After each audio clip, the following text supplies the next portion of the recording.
Асел жеңишинде негизги Аристин бул багыты программасы алыскы региондорду таза суу менен камсыз кылуу туурабы? Азыркы учурда мына тендерге катышкан фирмаларды ким көзөмөлдөйт? Аристте көзөмөл функциясы барбы? Ким жоопкерчиликти алат мойнуна? Бул тендерге катышкан фирмалар менен келишим түзүлгөндөн кийин 3-4 тарап жагынан көзөмөл жүргүзөт да. Арис администратор контракты болуп түздөн-түз көзөмөл жүргүзөт. Андан тышкары проектный институт, проект даярдаган проектный институт өз тарабынан автордук көзөмөлдү жүргүзөт. Андан тышкары айыл өкмөттүн деңгээлинде биздин талаптар боюнча дагы ар бир айыл өкмөттө өздөрү дагы дополнительно технадзор, инженер алыш керек. Алар тараптан ошо 3 тараптан каралып, анан чогуу көзөмөлдөө жүргүзүп, жумуштар кабыл алынат.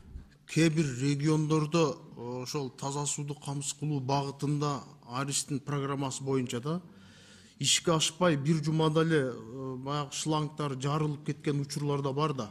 Жоопкерчилик мойнуна алган же жоопкерчилик тарткан бир фирмалар болдубу? Же баягы бекер акча, грант акча деп эле ошойдон эле сууга сиңгендей сиңип кеттиби? Өзүнүн жумушун убагында аткарбай, сапатсыз же мөөнөтүндө аткарбаган фирмалар дагы болгон. Биз жанагындай штрафной санкциялар колдонулат. Бир компания жумушун убагында аткарбай койгон, аны менен контрактты узартып, токтотуп, башка компанияларга өткөн дагы үлгүлөр бар. Биз эми жана биздин кесиптешибиз Замир мырза айткандай тендердин багытын өзгөртүшүбүз керек да. Жанагындай 10%, 5% доля бергиле деген сунуштардан таптагыр алыс болушубуз керек. Ушуга оюңуз кандай? Биз эми билебиз, азыркы учурда тендерге катышкан фирмалар сөз түрдө 10%, 5% доля берет да. Бизде маалыматтар бар да.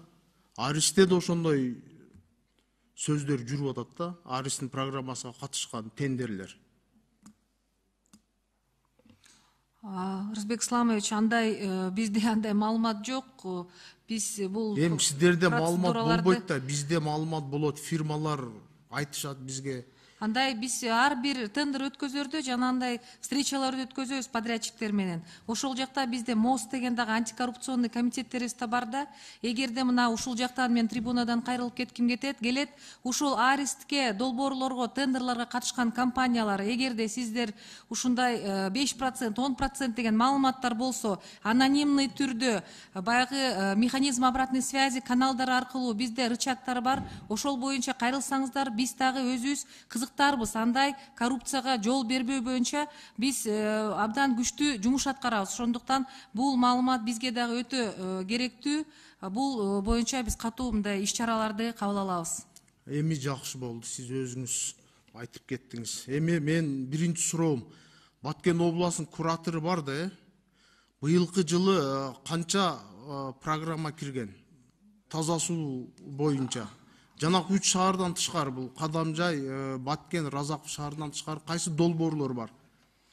Таза суу боюнча Баткен областы боюнча 44 айыл кирген.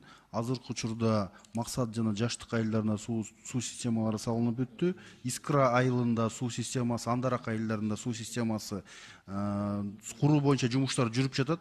Үч Коргон боюнча 12 лот боюнча жумуштарга тендер жарыяланды. Үч Коргон бул Кадамжай району боюнча. Кадамжай району, Үч Коргон айыл. Кайсы айыл ошол?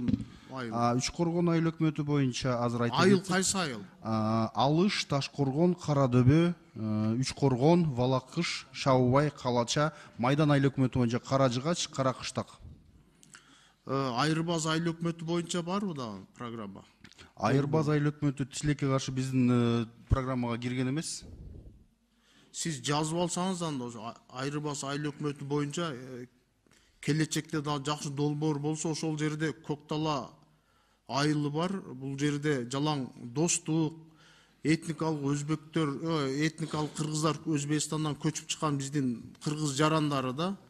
Таза суу жок да ошол айылдардачы. Негизи бул таза суу списоктарын түзүү боюнча департамент иш алып барат, Гострой ошо бизге түшүрүп берет. Биз өзүбүздүн рекомендациябызды Гостройго берели.